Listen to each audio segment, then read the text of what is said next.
Line சாக்லேட்ஸ்ல பாதாம், dates, chocolate மூணும் இருக்கு. ருசிக்கு சாக்லேட், அயன் சத்துக்கு டேட்ஸ், புரோட்டீனுக்கு பாதாம். தாத்தா ரொம்ப டெலிஷியஸா இருக்கு. Lion Choco Dates. Introducing Growth Guarantee Homes from MP Developers. Trust forever.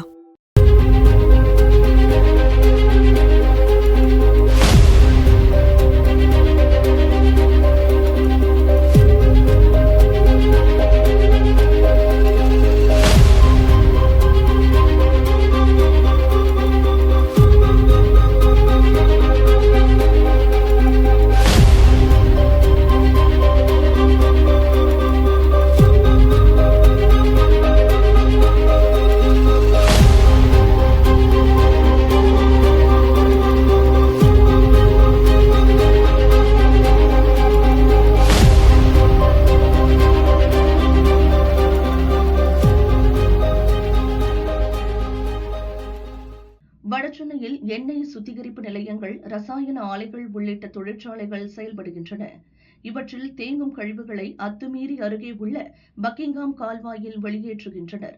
இதனால் மீன்கள் உள்ளிட்ட கடல்வாழ் உயிரினங்களுக்கு பாதிப்பு ஏற்படுவதாக மீனவர் இடையே கடுமையான குற்றச்சாட்டு உள்ளது. இந்த நிலையில் கொசஸ்தலை ஆறு, எண்ணூர் முகத்வாரம் இடையேயான கழிமுக பகுதியில் மடுவை, காரப்பொடி உள்ளிட்ட மீன் வகைகள் டன் கணக்கில் செத்து மிதந்தன. கழிமுக பகுதி மட்டுமின்றி கொசஸ்தலை ஆறு, புழல் உபரி கால்வாய் உள்ளிட்ட நீர்வழி தடங்களிலும் ஏராளமான மீன்கள் இறந்து மிதந்தன. அழகிய நிலையில் கடும் துர்நாற்றம் வீசியதால் அப்பகுதியில் சுகாதார சீர்கேடு ஏற்பட்டுள்ளது. கொத்து கொத்தாக மீன்கள் செத்து மிதந்ததை பார்த்து அதிர்ச்சியடைந்த மீனவர்கள் தங்கள் வாழ்வாதாரம் முற்றிலும் பாதிக்கப்பட்டுள்ளதாக கூறி எண்ணூர் தாழங்குப்பம் சந்திப்பு சாலையில் மறியலில் ஈடுபட்டனர். இதனால் போக்குவரத்து முற்றிலுமாக முடங்கியது.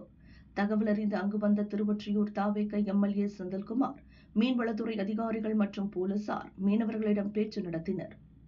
ஆனாலும் மீனவர்கள் அவர்களிடம் வாக்குவாதத்தில் ஈடுபட்டனர். சில மணி நேர பேச்சுக்கு பின் சமாதானம் அடைந்த மீனவர்கள் அங்கிருந்து கலைந்து சென்றனர். இதற்கிடையில் வடசென்னை அனல்மின் நிலையத்தின் தலைமை பொறியாளர் சேவியர் தலைமையிலான ஆய்வுக் குழுவினர் கொசஸ்தலை ஆற்றின் நீர் மாதிரிகளை சேகரித்து ஆய்வுக்கு உட்படுத்தினர். அப்போது நீரின் pH மதிப்பு மற்றும் நச்சுத்தன்மை கலப்பு ஆகிய இரு பரிசோதனைகள் மேற்கொள்ளப்பட்டன. இரண்டிலும் நீரில் எவ்வித பாதிப்பும் இல்லை என அதிகாரிகள் கூறினர். அதனால் மீன்கள் எதனால் இறந்தன என்பதற்கான காரணங்களை தெரிவிக்கவில்லை. இதுகுறித்து மீனவர்கள் கூறியதாவது: கொசஸ்தலை ஆறு, புழல் ஏரி உபரிநீர் கால்வாய் மற்றும் பக்கிங்ஹாம் கால்வாயில் இருந்து வெளியேறும் தண்ணீர் எண்ணூர் முகத்வாரம் வழியே கடலில் கலக்கிறது.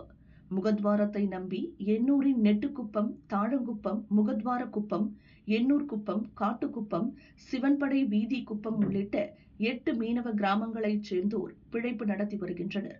எங்களின் வாழ்வாதாரமாக விளங்கும் பக்கிங்ஹாம் கால்வாயில் சுற்றியுள்ள தொழிற்சாலைகளில் இருந்து வெளியேற்றப்படும் ரசாயன கழிவுகளால் நீர் மஞ்சள் நிறமாக மாறுவதும் மீன்கள் செத்து மிதப்பதும் தொடர்கிறது. வல்லூர் அனல்மின் நிலையங்களில் இருந்து வெளியேற்றப்படும் சுடுநீரால் மீன் உள்ளிட்ட நீர்வாழ் உயிரினங்கள் பாதிக்கப்படுகின்றன. சமீபத்தில் திருட்டுத்தனமாக இரவு நேரத்தில் தொழிற்சாலைகளில் இருந்து வெளியேற்றப்பட்ட ரசாயன கழிவுகளால் தான் டன் கணக்கான மீன்கள் செத்து மிதக்கின்றன. இதற்கு காரணமானோர் மீது அரசு உரிய நடவடிக்கை எடுக்க வேண்டும்.